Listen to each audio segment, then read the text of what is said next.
John Schneider, welcome to the Chad Silveus Show. Hey, thanks, Chad. This is great. Thanks for having me. I'm glad to have you, and one of the reasons why is because when I grew up in the 80s, I had a steady dose of the Dukes of Hazzard along with the Brady Bunch and The Price is Right, but the Dukes of Hazzard was always on. Now, you know the Brady Bunch was on when I was a kid. You know, memory is an interesting thing. But yeah, I loved I love the Dukes. I love first celebrity I met, actually, when I was flying out to audition for the Dukes of Hazzard was Johnny Olson. Come on down. You're the new contestant on The Price is Right. Yeah, he was sitting in the plane right next to me, and I thought, this is amazing. This is so great. So yeah, I'm a child of that era as well. Well, thanks to syndication, because syndication, you know, Brady Bunch and the Dukes of Hazzard was on at the same time for me after school. Oh, it's right. You're an after-school guy. Yeah, I should have known. You sound like an after-school guy. I love that. And The Price is Right is still going. Well, it's an amazing show. It's been 40 years. It's unbelievable. Unbelievable. So in the past 40 years, what do you think the impact has been on Hollywood and TV shows in general? Because it was a very influential show. I mean, I think at that time, there were many shows that kind of spun off that kind of tried to imitate the same vibe, but never did. No, they never quite got there. Sheriff Lobo didn't get there. BJ and the Bear was a good show, but it kind of changed to try to be a little more Dukes-like, and it didn't quite work. I think we just had the most amazing recipe of interesting people on it from all over the country. I mean, Boss Hogg, Sorrel Book, was from Buffalo, New York. I'm from Westchester County, New York. Tom is from Wisconsin. Catherine is from South Dakota. Jimmy is from Mississippi. Denver was from Texas. Sonny is from Georgia. I mean, Ben is from, I don't think Ben was from Georgia. I'm not sure where Ben was born, but maybe Virginia.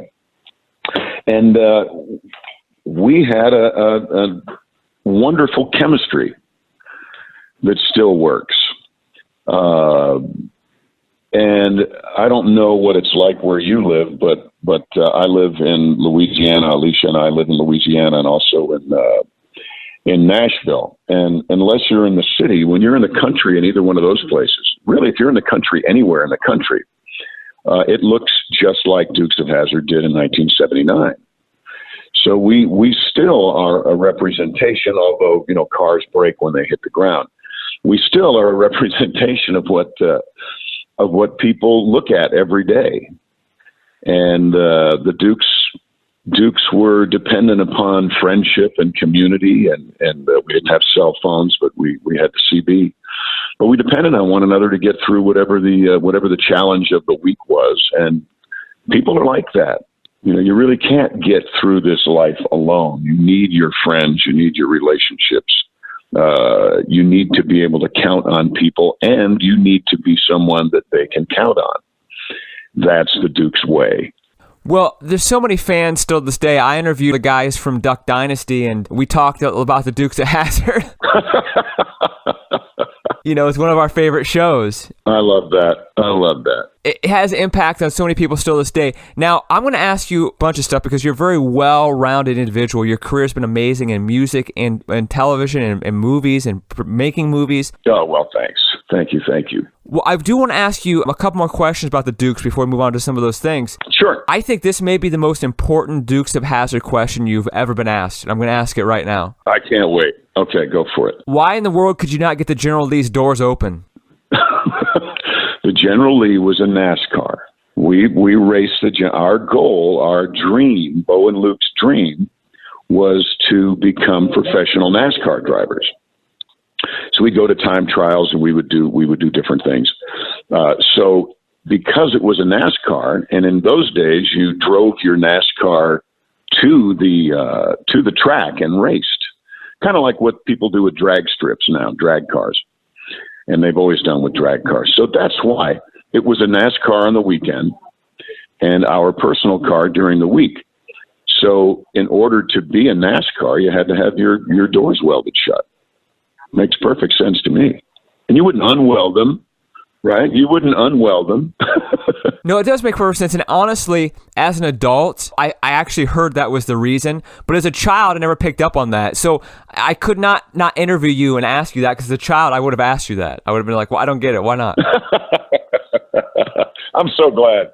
I'm so glad. But actually, we only had one car that the doors were actually welded shut. And the Teamsters who had to move the car a lot, they had to move the cars around. We had a lot of General Lees, but they'd have to move the cars, and we had the one that they had to climb in the window of. And magically, that's one that we accidentally dropped into a lake because they didn't want to have anything to do with that car anymore. So it's still at the bottom of the lake, or? Yep. There's an episode where we have the General Lee on a barge, and we couldn't get the General Lee off the barge. And that was the one that the doors were welded shut. So they said, well, we'll lose this car. And they did. On the show, you mentioned some of the cast members that you worked with. Who were you closest to? Denver Pyle. Uncle Jesse. Love Uncle Jesse. Was very much a mentor to me. Tom and I are best friends. We've been best friends since we met. So in many regards, Tom and I were closest. But as far as someone I wouldn't go to Wopat for life advice. Not then, not now, not never. But I did go to, nor he me, but I did go to Denver Pyle a lot. And the relationship between myself and Denver Pyle was very much like the relationship between Bo and Uncle Jesse. And to that truth, we have a movie called Christmas Cars coming out here in another month. And I wrote it and I directed it, and I play a character named Uncle Denver. Not Uncle Jesse, but Uncle Denver, in honor of my dear friend Denver Pyle. Well, let's talk about that movie more, because I saw the trailer, and I'm going to just be straightforward with you. What did you think? Oh, I'll tell you. I'll give you the straight dope on what I think about the trailer. Okay. I am a type of person who's not easily moved by new media. I'm not easily moved or drawn to new movies, new music, new television shows. I'm very much a nostalgic person. I like classic stuff. It's hard to win me over. And there's actually, this year, there's only 2 trailers I've seen of movies, and I see a lot of trailers, that I said to myself, I want to see that. One of them is Bruce Springsteen's got a movie coming out for his new album, Western Stars, which looks fantastic to me. I want to see that. After I saw the trailers to Christmas Cars, I immediately said, I want to see that. I love that. The trailer blew me away. It was just such an awesome sounding story. It's so unique. I mean, I'd like you to tell more about, the whole process of the movie, or whatever you can tell to tease it, because it looks awesome. Well, thank you. Well, like I said, it's the Dukes is a very careful recipe, and I was there for all of it. Well, almost all of it, and I believe that I remember how to make that dinner. So you have to have good guys who are flawed. You have to have bad guys who are human. You have to have an issue that is a immediately identifiable issue, and anyone who has a mortgage knows that usually there's too much month at the end of the money.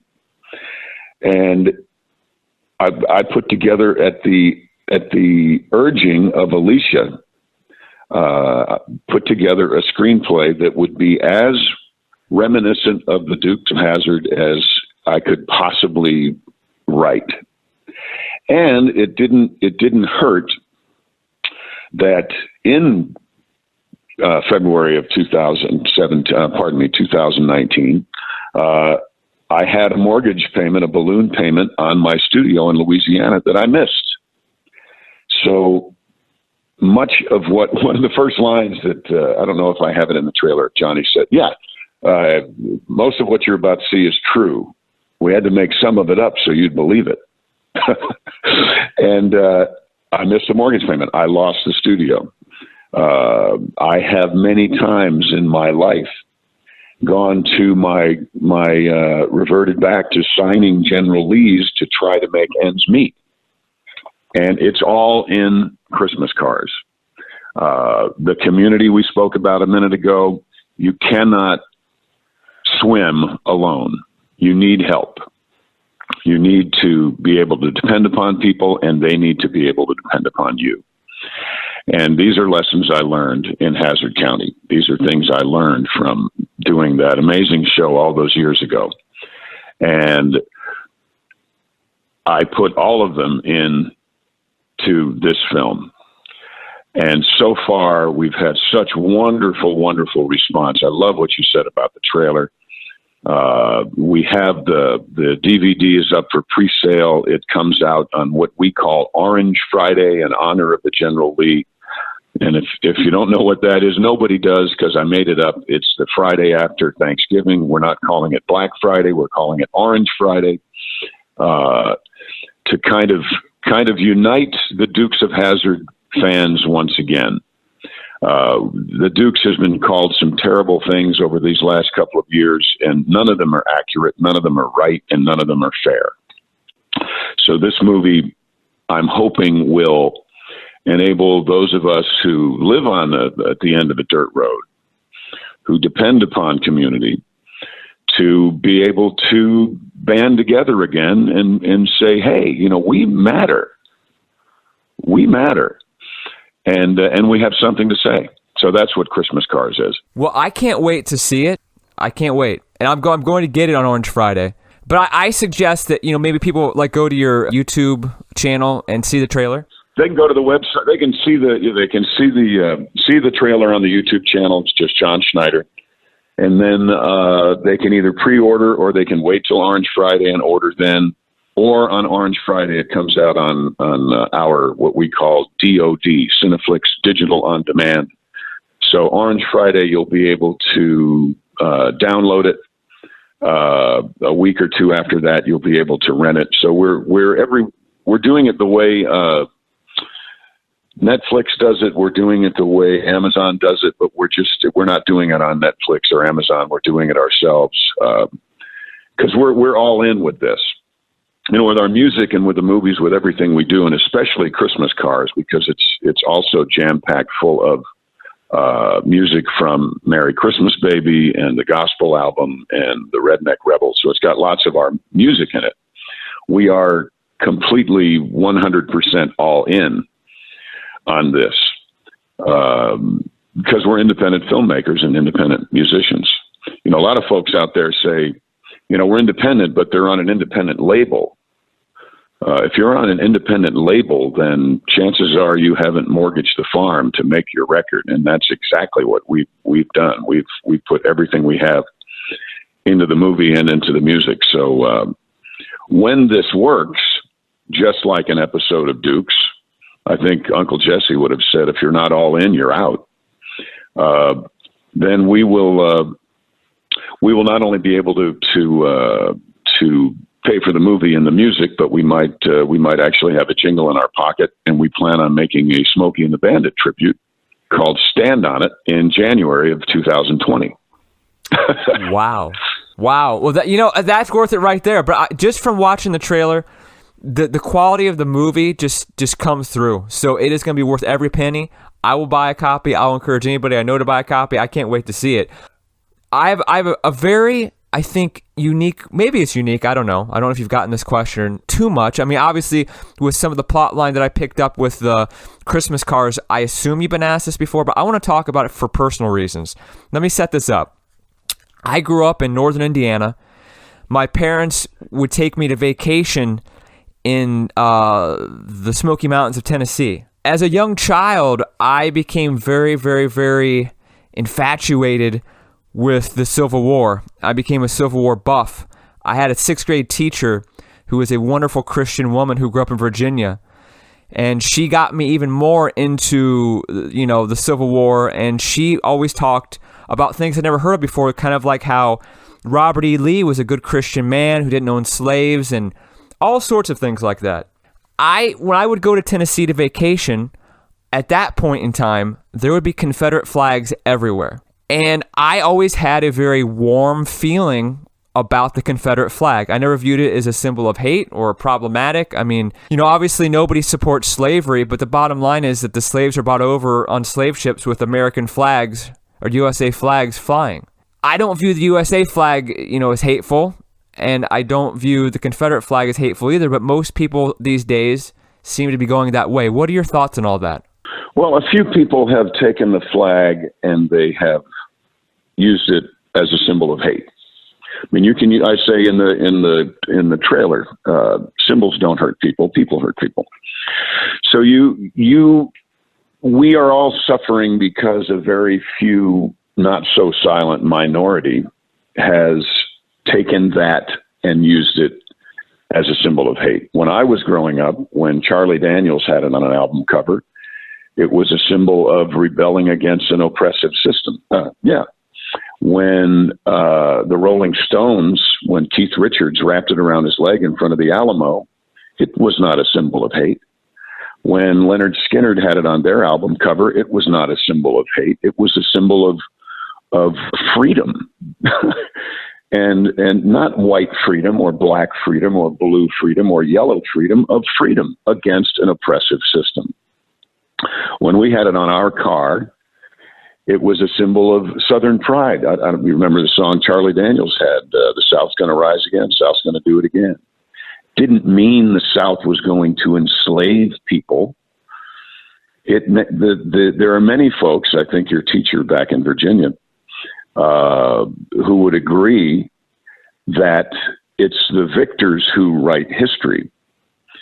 And it is absolutely true that Robert E. Lee had no slaves, just as it is true that Grant did. They don't teach that. It is true that Robert E. Lee was the first person that President Lincoln went to lead the Army of the Potomac. It is true that General Lee said, I am a Virginian, so I cannot take up arms against my own people. There are those, if you look deep enough, who will tell you, and I believe this is true, that much of what the South just wanted, the South left the Union, which they had a right to do. Slavery was on its way out already. We had the cotton gin. We had a lot of technology. Well, I'm from New York. There's a lot of technology in the South that people would argue that slavery was on its way out anyway. It was a dead system that was everywhere. It was in the North at the same time. Lincoln signed a paper called the Emancipation Proclamation that freed the slaves currently in the states currently at war with the United States. So if you think that through, he wrote a document that freed people in a country he no longer ran, and said nothing about freeing the slaves in the North. So the more you look at it, the more I start to think, well, wait a minute. Yes, slavery is wrong. Slavery was there. Slavery was part of our country. Slavery has been part of every country. We did something about it. The difference between the United States and many, many other countries is we did something about it. But I dare say it was not the Civil War that did something about it. It was being dealt with anyway. So I think of, I'm going to quote Tom Wopat. And Tom said that, sadly, the Dukes of Hazzard, we're victims of collateral damage. Dukes of Hazzard was an all-inclusive, colorblind television show that brought people together regardless of their economic background, regardless of where they lived or what color their skin was or what they believed. It brought people together. And in the last couple of years, we've been held up as a divisive, racist television show, and nothing could be further from the truth. Well, absolutely not. It's not at all. And, as I was, younger in Tennessee, vacationing, and everywhere you would look, there was a Confederate flag, and there was people of all colors. No reasonable human being supports slavery. And like you were saying, slavery, may have been a hot political issue at the time, but it was not sustainable. And underneath that Confederate flag, slavery would have eventually been banned. I view it as a cultural thing. I view it as like, a cultural divide. when you study history, you see that, from the beginning, even the colonies, the northern states and southern states had a cultural divide, and there was bickering about everything, even from the beginning. I think it's a cultural thing. The fact of the matter is, people have a right to decide their own freedom, and I see the flag, the Confederate flag, is what you said. It's about freedom. Well, yeah, that's just kind of the nature of people. Yeah, in Christmas cards, we say, Johnny Lee says, it was the hottest Christmas since the War of Northern Aggression. and I just, the more I learn, and folks who are listening, when you read history, do yourselves a favor.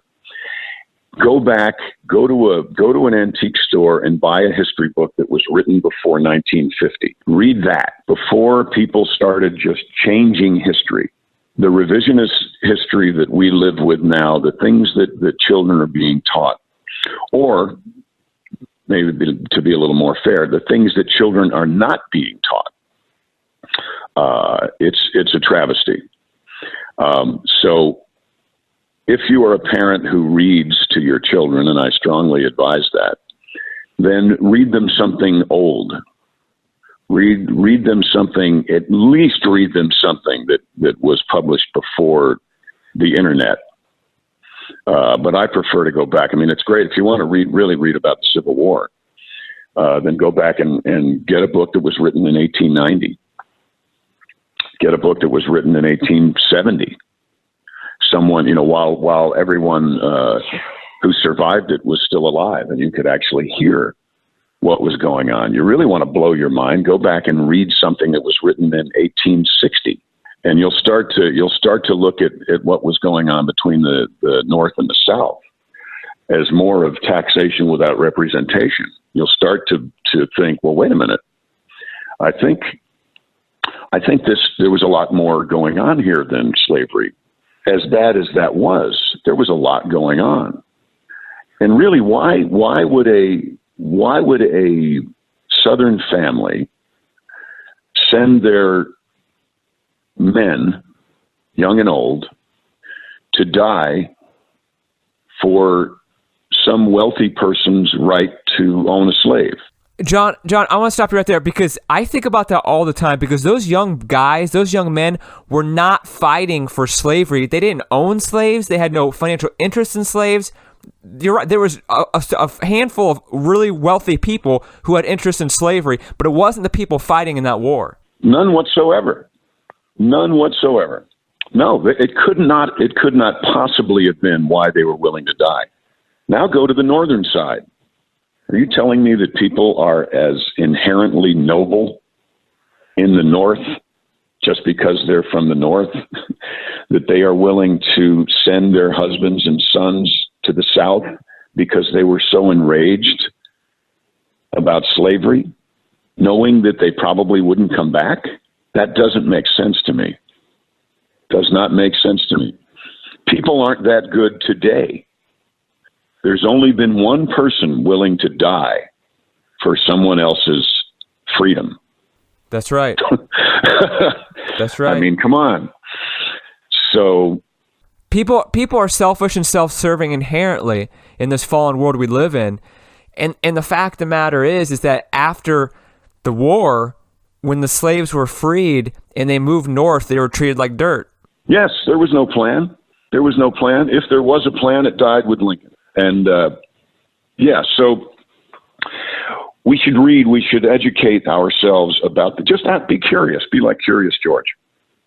Be curious enough to go out and read things, ask questions, and find things on the internet. Well, what is it? What is it about? Let's read about what was life like in Virginia in 1880. 1860, 1840. I mean, it's easy. It's all there right now. As long as it's not been rewritten, you can find out what it was like, because people wrote and people read. That's how people learned back then. There wasn't some algorithm that sent us what we wanted to hear. Not saying there was no propaganda. There's always, as long as there's been the written word, there's been propaganda. But I have to believe that it's a little more accurate if it was written while it was happening. Because there were typesetters that actually had to put those words onto printing presses one letter at a time. So they weren't tweeting, printing. They printed newspapers and books one page at a time and one letter at a time. So books were important. Words were important. It wasn't cavalier. So go check that stuff out. Well, I'll say one more thing and then we'll move on from the subject. But, thanks to Ancestry.com, I was able to figure out that, I had relatives or ancestors, I should say, that fought both for the Union and both also for the Confederacy. And let me tell you right now, the family that I had that fought for the Confederacy, they never owned slaves. So there you go. So why did they fight? But anyway, let me ask you a question about Dukes of Hazzard in relation to this. Has it affected syndication? Oh, it wiped it out. Yeah, TV Land took us off. Tom and I had just done a great commercial for Autotrader.com. That was a very successful commercial. We were going to make another, and then that was halted because of the whole uproar. And I don't want to diminish the crazy guy who went and killed people in a black church is a crazy guy. And there are crazy people of all colors. And he happened to be wearing a Gold's Gym T-shirt standing in front of a Confederate flag. And I put up something on the internet and I said, well, if it's the rebel flag. And if the rebel flag is a symbol of hate, then I guess the Gold's Gym T-shirt also is. And nobody thought that was funny. I think it's ironic. And the fact that you can't speak about it is so strange. Now, here's the thing. For me personally, if we want to talk about a hot button political issue, like abortion's my issue. I mean, no matter how you feel or anybody else feels, like I feel that abortion is wrong. And the American flag flies over our country where that's legal. And in my mind, I can look at the American flag and say that's a symbol of hate because of my feelings about that subject politically, but that would make no sense. Correct. Yep, I agree. And the fact of the matter is racism is wrong. Slavery is wrong. Hating people for their color is wrong. But that doesn't mean that's what the Confederate flag is a representation of. No, but that's what we've been taught that it means, and especially lately. And it's just not true. I heard someone say, just because I have a bed sheet in my chest of drawers doesn't mean I'm a Klansman. And I agree. Now, if you are a Klansman, then you probably have a bed sheet in your chest of drawers. But I have a bed sheet in mine, and I'm not. So I don't understand. People cannot tell other people what they think or what they believe by virtue of what they wear or where they wear it. That's between us and our families, or us and our conscience, or us and God. And what we have now, we have a lot of people out there selling division under the guise of equality, and I think it's got to stop. We're more divided now than we've been in my lifetime, and it's under the guise of equality. I don't like where we are right now with regard to all that. We need shows like Dukes. We need shows that everybody is in, and everybody is accountable, and everybody is dependent upon everybody else. Like I said in the beginning, we're dependent upon community. We need to depend upon others, and what nobody talks about, we need to be dependable ourselves. And we need more of that. Absolutely. And I think there's big business and division right now. But I want to talk about your voice, because I think you have an amazing music career to go along with your movie career. You have multiple #1 hits, but here's the thing. You've got some pipes. Like, even your speaking voice is amazing. I think that your pesky good looks has ruined a very fruitful career in voice work. I love that. That's right. I don't have a face for radio, right? No, you're too good looking. It's holding you back, your good looks. Bless your heart. That's so great. Well, we're in, Alicia and I are in Nashville right now. We just cut 4 more songs 2 days ago that we're going to put in Stand on It. And I love music. And I had forgotten how much I loved music and how much I didn't even realize how much I missed it until Alicia kind of lovingly shoved me back into it. And I'm loving every minute of what we're doing. Sang on the Grand Ole Opry stage about a month ago. I'm going to do it again at the Ryman next month.